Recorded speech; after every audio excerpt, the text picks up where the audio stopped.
दोस्तों नमस्कार, मैं उमेश गौतम, समग्र प्रदेश समाचार से। आज सतना में गोलीकांड की धूम मची हुई है, पर हम इसकी गहराई तक जाने का प्रयास करेंगे।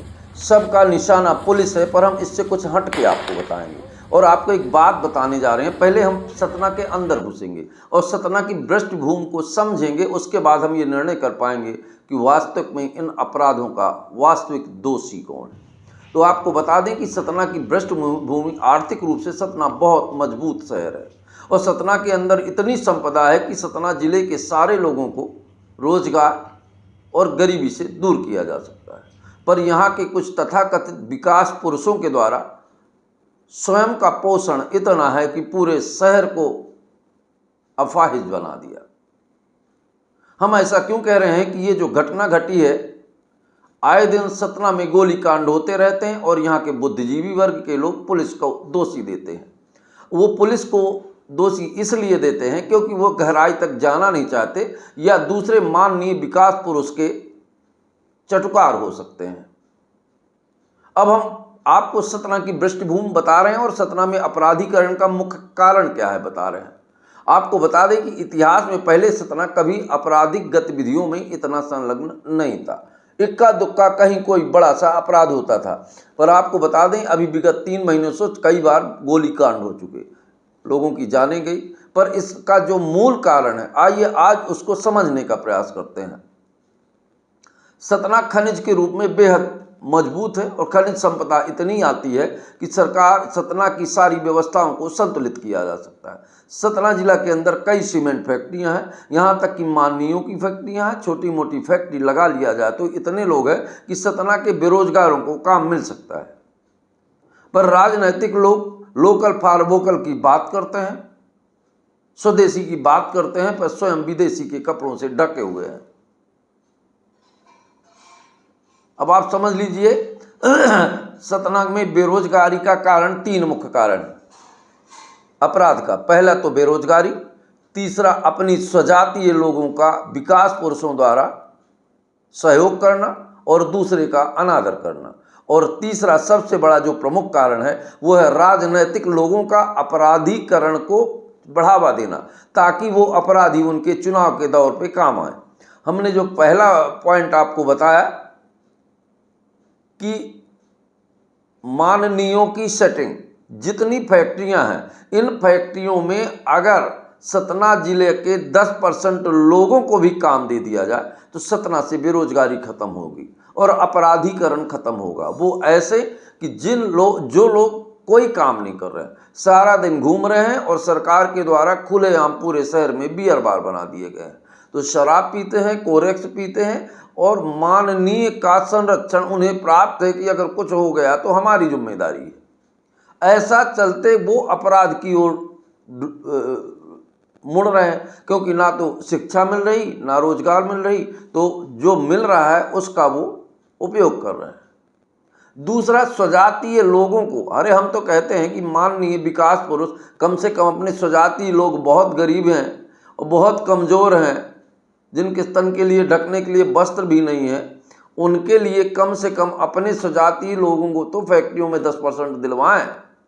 पर इन्हें शहर के विकास, शहर के युवा और शहर की आम जनता से कोई लेना पाना नहीं है। ये एक तरह के समाज के अमर बेल हैं जो स्वयं का पोषण जानते हैं और पूरा देश, और जिसका शोषण का पोषण, अमर बेल के पेड़ के बारे में बता दें, जिस पेड़ में लिपट जाता है वो पेड़ सूख जाता है पर अमर बेल हरियाता रहता है। वही हालत सतना के आम जनता की है कि ये नेता लोग अमर बेल बनकर उसे शोषण कर रहे हैं और हमारे युवा बेरोजगार अपराध की तरफ बढ़ रहे हैं। अब इसका एक परिणाम बता दें कि रीवा हमारे सतना से हर मामले में पीछे था। वहाँ आज 80 सीटर वायुयान चलने का प्रोग्राम है और यहाँ 7 सीटर वायुयान माननीय नहीं चला पाए। मंच से बोलिए तो कहेंगे यहाँ के लोग कौन सा चश्मा लगाते हैं। अरे आप तो विदेशी चश्मा लगाते हैं, यहाँ तो हम लोग रोड से खरीद के 15-20 रुपए का चश्मा लगाते हैं, पर उस विदेशी चश्मा के बजाय ये रोड से खरीदा हुआ चश्मा कुछ साफ दिखाई देता है। और तीसरी बात, अपराधों का एक कारण और है पुलिस अपना काम करती है। इसका परिणाम यह है कि पुलिस ऐसा कोई अपराधी नहीं जिसको पकड़ के जेल में न डाला हो। कोई भी अपराध किया सतना पुलिस ने उसको छोड़ा नहीं। पर सवाल ये उठता है कि सतना पुलिस उससे ये क्यों नहीं पूछती कि ये कट्टा आया कहाँ से। तो कुछ खबरों का दौर है और लोगों का कहना है कि कट्टा पूछ ही नहीं सकते, क्योंकि वो कट्टा लाने वाले माननीय के गिरोह से संबंधित हो सकते हैं। और पुलिस प्रशासन जैसे ही कट्टा के डीलर का पता करना चाहती है, वैसे भी राजनीतिक आकाओं के फोन आने लगते हैं और पुलिस अपनी कार्रवाई से ठंडी पड़ जाती है। पुलिस के भी अपनी बीवी हैं, बच्चे हैं। अगर वो नहीं मानती तो ट्रांसफ़र का दौर चलता है, ट्रांसफ़र उद्योग में तब्दील हो चुका है। तो इस तरह की परिस्थितियां में ये माने कि पुलिस पूरी तरह से दोषी है, तो मेरा मानना है कि पुलिस कतई दोषी नहीं है। सतना जिला की बेरोजगारी, नशा का बढ़ावा और जातीय समीकरण को बढ़ावा देना ही है। जो अपने आप को किसी विशेष जात के प्रमुख मानते हैं, अब पूरे देश में उसके मुखिया रह चुके हैं और ऐसे ही कारणों से राजनीतिक दबाव के चलते पुलिस भी अपराधियों पर पूरी तरह से लगाम नहीं लगा पा रही।